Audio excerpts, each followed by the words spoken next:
CCN Midday News. I am your host, Captivating Christian, and here are some of your top stories for today, the 1st of June. White House National Security Advisor denies systematic racism across the U.S. police forces. Racial wounds ripped open under a president with a history of exploiting them. And President Trump says the U.S. will designate Antifa as a terrorist organization. Trump and Mark Zuckerberg share a phone call amidst social media fervor. 99 years ago today, one of America's worst acts of racial violence took place in Tulsa. A man tried to shoot pedestrians with a bow and arrow, gets beat down, and his car lit on fire. Let's get to the news. The White House National Security Advisor Robert O'Brien on Sunday denied that there's systematic racism across the police agencies in the U.S. despite numerous incidences in which officers have harassed or killed unarmed black men, including George Floyd in Minneapolis earlier this week. Asked on CNN's State of the Union whether systematic racism is a problem within the agencies, O'Brien said, "No, I don't think there's systematic racism," O'Brien said. "I think 99.9% of our law enforcement officers are great Americans, and many of them are African American, Hispanic, and Asian as well, and they're working the toughest neighborhoods," O'Brien added, "but you know what? There are some bad apples in there. There are some bad cops that are racist, and there are cops that maybe don't have the right training, and they need to be rooted out." Floyd died Monday in Minneapolis after a police officer kneeled on his neck, sparking nationwide protests. Black men and boys face the highest risk of being killed by the police, according to a study published last year in the Proceedings of the National Academics of Science. They are killed at the rate of 96 out of 100,000 deaths, according to the study. By comparison, white men and boys face a lower rate of 39 per every 100,000 deaths, despite representing a much larger portion of the U.S. population. So, here's my thoughts on this article about the White House National Security Advisor talking about systematic racism. He denies that systematic racism exists across the U.S. police forces. This is part of the problem that we're having. The people that commit these acts of racism are in denial and won't admit it. They don't admit it, they don't see it, almost like if they don't say it, it don't exist, which is so far from the truth. You have so many levels, so many incidences where unarmed people have been gunned down, whether they complied with officers or were a bit aggressive. They still have ended up with the same fate, men and women alike of color. So there is a problem. It is systematic, and it is racist. You can call it what you like for it to sound better, but I think that's part of the problem. When we start to call a thing is when we start to move in the right direction. I think some people are so afraid of the word racist or being labeled as a racist. However, they practice a lot of the things that fit. So, if you practice it, obviously you are it. That's almost like somebody who practices a particular religion. If you practice it, that would make you whatever that religion entails. So I don't get it. But who am I? Anyway, on to the next one. President Donald Trump has spent much of his adult career building his brand around racial divisions. So much so that Trump's businesses and his political career has hinged on moments of racial strife. From a full-page ad he took out to condemn the Central Park Five in New York City back in the 80s to the groundwork he laid for his own presidential bid by promoting the Obama birther conspiracy theory to his refusal in 2017 to condemn white supremacists in Charlottesville, Virginia. Now, as protesters swarmed the White House for a second night, Trump's tone lurched between support for the frustrated crowds and cheerleading a stern approach to law enforcement. The president spent Saturday night inside of the White House residence as crowds gathered again in Lafayette Park. Despite Trump's condemnation on Saturday of the violence against George Floyd, the African-American man who died in Minneapolis at the hands of a white police officer, he has yet to soothe a divided nation. Even his best efforts tend to end with a dig at the liberal groups. All right, so here's my thoughts. One, we all know that the consoler-in-chief, President Trump, is not. It's never been his strong suit. We do know he rose to prominence and power back in 2016 by spreading racial divides and, ramping people up to beat people or cause harm to people protesting against his own election into office. He attacked Gold Star families, Mexican immigrants, the disabled, Muslims. He incited fear into white Americans about the future of a country being different than what they have grown accustomed to. So we know this already. I really don't know what else to say, but you get what you pay for. So I don't know. I mean, people kill me when they try to act like it's a surprise to them. You already know what you was getting when you voted for him, whether you closed your eyes, held your nose or whatever. You basically had an idea of the type of person that you're getting. So now we should not be surprised at the racial divide that not only, because he didn't create this, let's be very clear, it has been a racial divide for a long time, but he has, kind of ripped the veil off of it and it's wide open in your face. Far, more today now than it should be.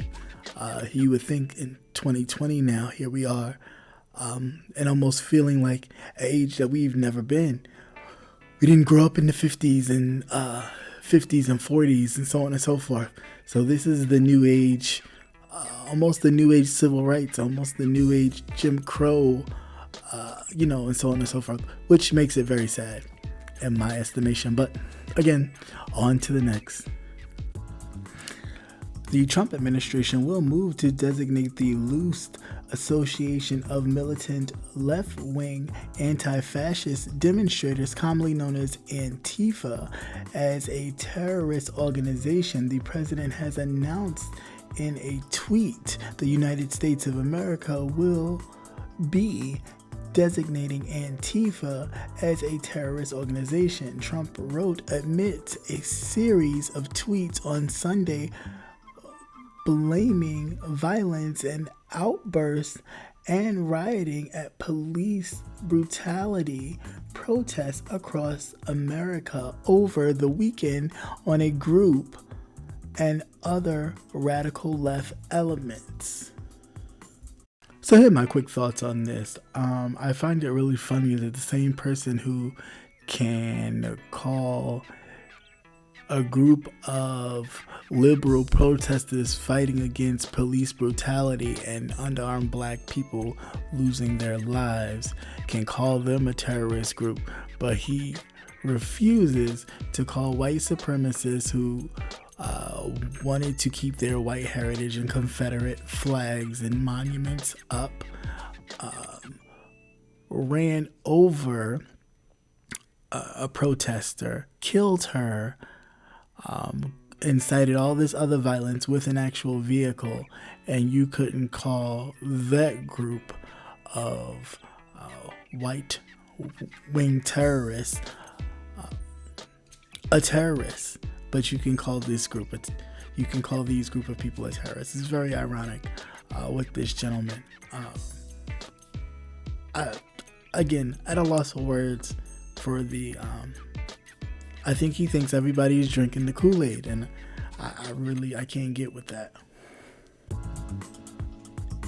In the week that President Donald Trump took on social media, Axios has learned that he had a call on Friday with Facebook CEO Mark Zuckerberg that was described by both sides as being productive. With the White House and Twitter at war, Facebook has managed to keep a diplomatic relationship between the world's most powerful social media fan that we have in the President of these United States. Now, that was a short article. Pretty much it didn't really go into detail, but my thoughts on this: pay attention, listen to, or even watch the clues. President Trump having a cozy relationship with the CEO of Facebook. Why would that be important?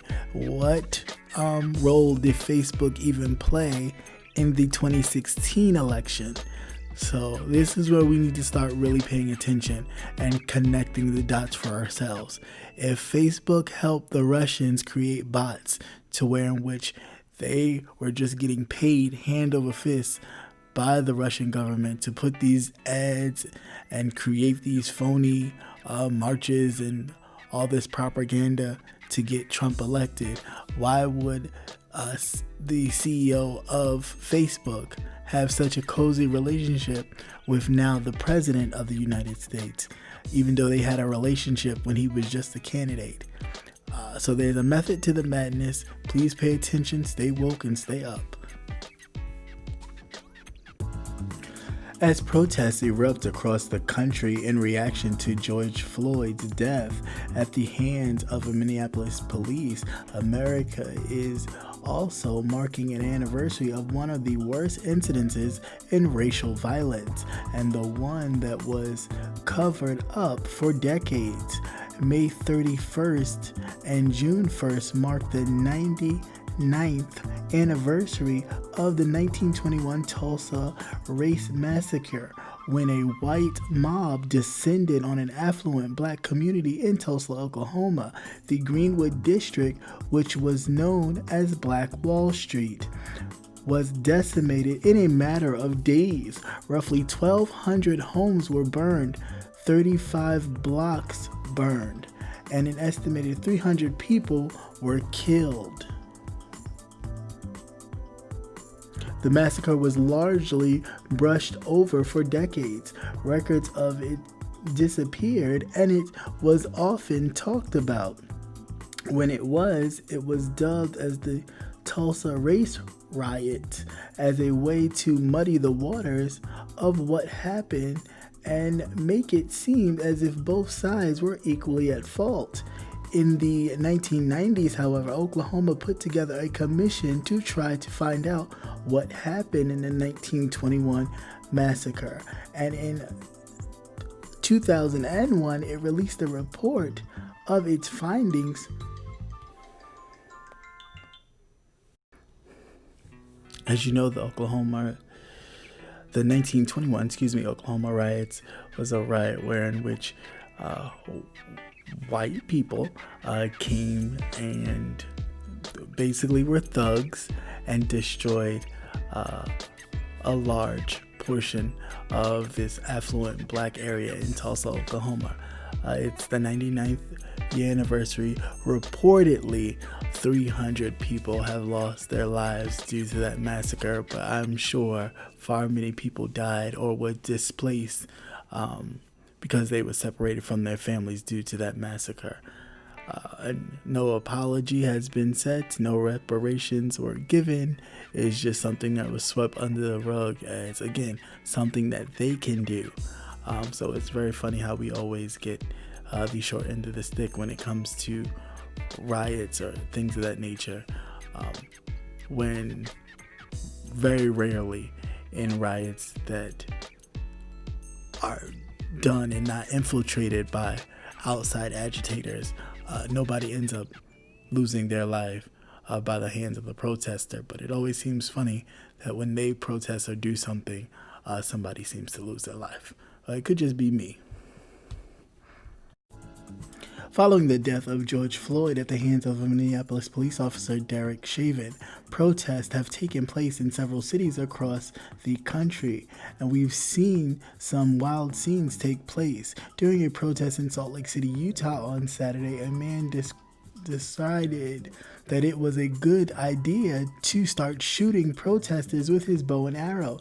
The man was immediately swarmed and subdued by protesters. Let's take a look at this. Look at this! Why did you get my car? You call yourself an American? Yes, I'm American. All lives matter. That's right, but they won't matter until we're... Don't you dare! This is his car! This is his car! What the... Fuck him up! Fuck that bitch up!